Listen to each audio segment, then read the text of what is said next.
이런 소비를 살펴보면은 되게 우울하거나 무기력을 경험하고 있는 경우들이 많습니다. 쇼핑몰을 둘러보게 되고 맛집 리스트를 확인을 해보게 되고, 우리가 이런 리스트를 보고 쇼핑을 하고 기대할 때는 몰입하고 집중을 할 수 있게 되는 것입니다. 문제는 이런 것이 지속성이 짧다는 것입니다. 다시 현실로 돌아오게 되면은 그런 부정적인 감정들, 나를 덮치게 되고 다시 또 안 좋은 기분 상태로 바뀌게 되는 것입니다. 이런 소비는 우리가 피해야 되는데, 바로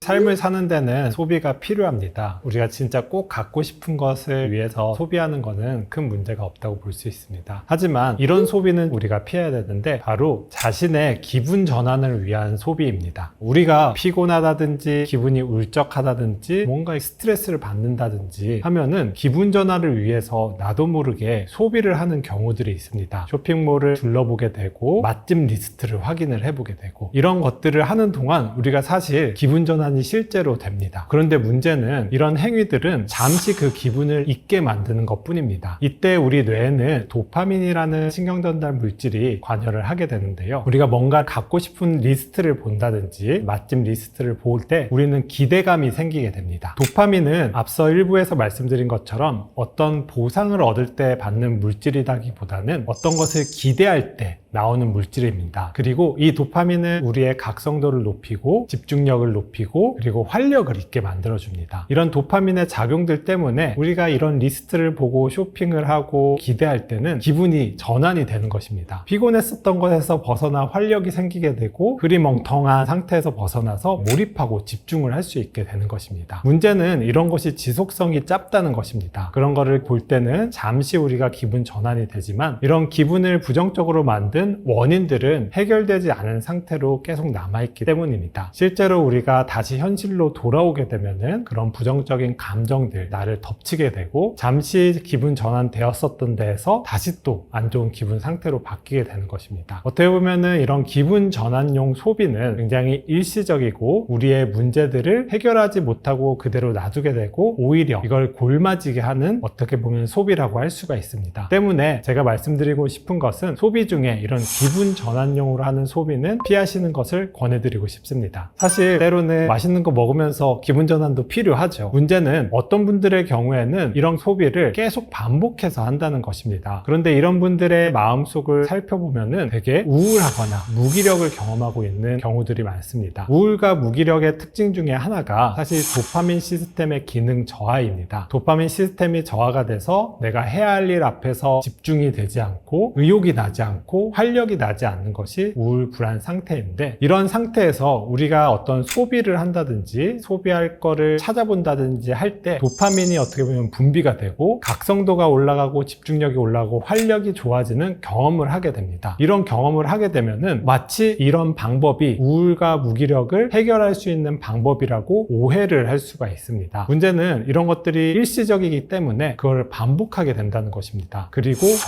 점점 더 자극적인 걸 찾을 수가 있게 되는 것이죠. 그래서 기분 전환용 소비가 만약에 반복되는 분들이 있으면은 그분들의 심리 상태가 우울, 불안이 기저에 깔려 있지는 않는지를 살펴보시는 것을 권하고 싶습니다. 제가 뇌에서 일어나는 일들을 설명을 드리고 우울하고 불안하고 하신 분들이 중독에 빠질 수 있다고 말씀을 드렸는데, 이것이 사실 개인만의 문제는 아닙니다. 여러 가지 쇼핑몰들 그리고 쇼핑 회사들은 지금 다양한 방식으로 어떻게 하면 소비자를 유혹할 수 있을지를 계속 연구해 오고 있습니다. 심리학, 뇌과학적 지식들이 어떻게 하면 소비를 이끌어낼 수가 있을지 계속 연구가 되고 있고, 그런 지식들이 소비자를 유혹하는 데 사용이 되고 있습니다. 그리고 최근에 이런 AI 기술이 발전하면서 개인별로 그 사람이 어떤 것을 사고 싶어 할지, 어떤 것에 충동적인 소비를 할지를 AI가 분석을 해서 맞춤형으로 소비자를 유혹을 하고 있습니다. 이처럼 뇌과학적 지식 그리고 AI 기술이 결합을 함으로써 소비자들이 충동적인 소비, 기분 전환용 소비를 유도하는 것이 현실이라고 할 수가 있습니다. 이와 같은 현실에 비해서 우리는 사실 그저 충동을 억제하자, 참자, 절약하자 이런 방식으로 대응하기 때문에 어떻게 보면 이 현상을 잘 이해하지 못한 상황에서는 충동을 억제하고 쇼핑을 참는 거, 이런 것들이 쉽지 않고 어려울 수가 있습니다. 이런 뇌과학적 지식을 겸비한 AI 기술과 상대하기 위해서는 우리 나름대로의 전략과 연합이 필요하다고 볼 수가 있습니다. 그래서 자기 나름대로의 원칙을 갖는 것이 중요한데요. 앞서 말씀드린 것처럼 우리가 기분 전환용 소비를 하는 경향이 있다 하는 경우에는 자신의 기분 상태가 온전할 때 소비를 하는 것을 원칙으로 삼는 것이 좋습니다. 그래서 피곤하거나 우울하거나 지치거나 할 때 소비하기보다는 내가 아침에 활력이 났을 때 내 컨디션이 좋을 때 어떤 소비를 결정하는 것을 원칙으로 삼는 것이 첫 번째 방법이 될 수가 있습니다. 두 번째 방법은 어떤 걸 소비할 때 내 스스로 결정을 하기보다는 누군가와 함께 고민하고 결정을 하는 것입니다. 예를 들어 이게 좋은지 저게 좋은지 주위에 있는 사람들, 지인들, 가족들과 상의를 하면은 훨씬 충동적인 소비 그리고 기분 전환형 소비를 막고 억제를 할 수가 있습니다. 쇼핑 중독은 다른 중독으로 쉽게 넘어갈 수 있는 통로가 되기도 합니다. 그래서 쇼핑 중독을 하면서 즐거움을 경험하셨던 분들이 어느 순간에는 이러한 경험들로 만족이 되지 않는다 혹은 도파민이 더 이상 분비가 되지 않는다 하면은 더 강한 자극을 찾게 됩니다. 그래서 그 강한 자극이 어떤 물질이 될 수도 있고 어떤 행위가 될 수가 있는데 그런 것들을 찾다 보면은 다른 중독 행위로 넘어갈 수도 있게 되는 것이죠. 이러한 중독은 우리의 일상생활에 굉장히 큰 영향을 미치게 됩니다. 도파민 시스템은 점점 기능이 저하가 됩니다. 도파민 시스템이 기능 저하가 되면은 우리가 일상에서 느끼는 것들, 일상에서 경험하는 것들에서 도파민이 더 이상 분비가 되지 않게 됩니다. 우리가 하는 대화, 누군가를 만나는 거, 운동을 하는 거, 취미 생활을 하는 거 이런 행위들로는 더 이상 도파민이 분비가 되지가 않는 것이지요. 그러다 보니까 내가 해야 할 일, 즐거운 일, 취미 생활에서도 따분함, 지루함을 느끼게 되고 그런 행동들이 점점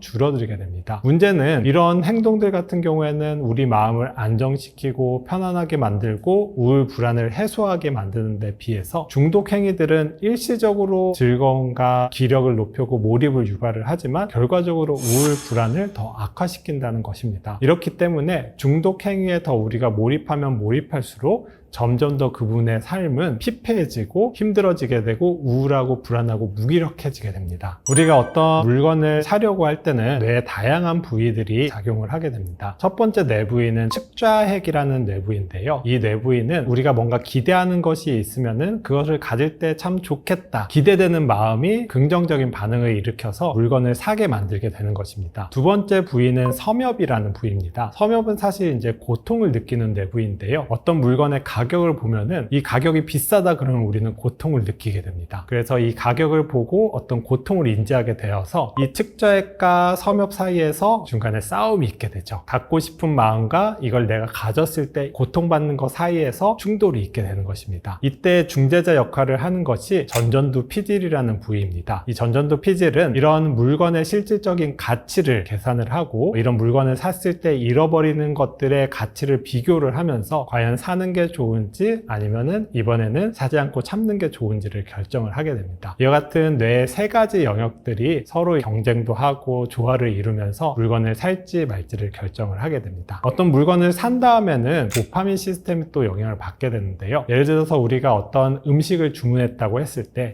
기대만큼 내가 이 음식을 먹었을 때 맛있게 느꼈다. 기대만큼 정도다. 그러면 사실 도파민은 분비되지 않고 그대로라고 합니다. 그런데 생각지도 못했는데 예상외로 맛있다. 이런 경우에는 도파민이 분비가 된다고 합니다. 그래서 그런 행동은 강화되고 반복할 수 있도록 유도를 하게 되죠. 반대로 기대를 했는데 생각보다 음식이 맛이 없는 경우에는 도파민이 감소하게 된다고 합니다. 그래서 그런 행동은 이제 하지 말자라고 이렇게 다짐을 하게 되는 거죠. 이처럼 어떤 물건을 사고 어떤 음식을 주문하는 사이에도 우리 뇌는 굉장히 활발하게 움직이고 작용을 함으로써 살지 말지 이런 것들을 결정을 하고 산 뒤에도 우리 뇌의 보상 시스템이 영향을 받게 됩니다.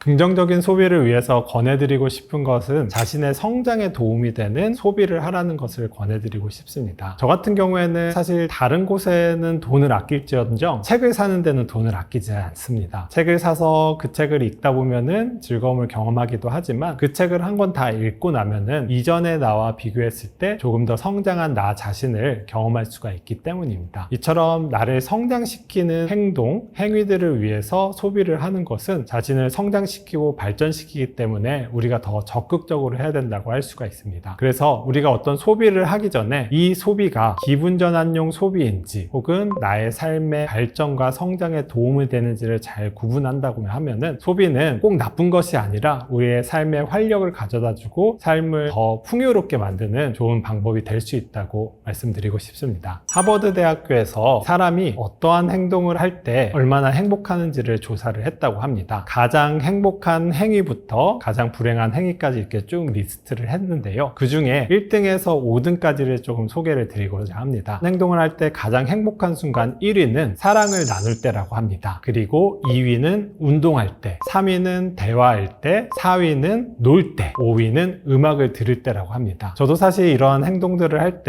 제 마음이 풍요로워지고 즐겁고 행복함을 느낄 때가 많습니다. 이런 행복감을 주는 행동을 많이 하면 많이 할수록 우리는 더 행복해질 수가 있다고 볼 수 있죠. 하지만 이거는 다 똑같지는 않습니다. 그렇기 때문에 나는 어떤 행동을 할 때 얼마큼 행복함을 느끼는지를 한번 살펴봤으면 좋겠습니다. 그래서 내 나름대로 1위에서 5위까지를 정해놓고 그걸 기약을 해둔 다음에 내가 뭔가 해야 될지 모르겠다 혹은 나 기분이 좋아지고 싶어, 행복해지고 싶어 라는 생각이 들 때 그 행동들을 찾아서 한다면은 우리가 좀 더 삶을 행복하고 풍요롭게 바꿀 수 있을 것이라고 생각을 합니다.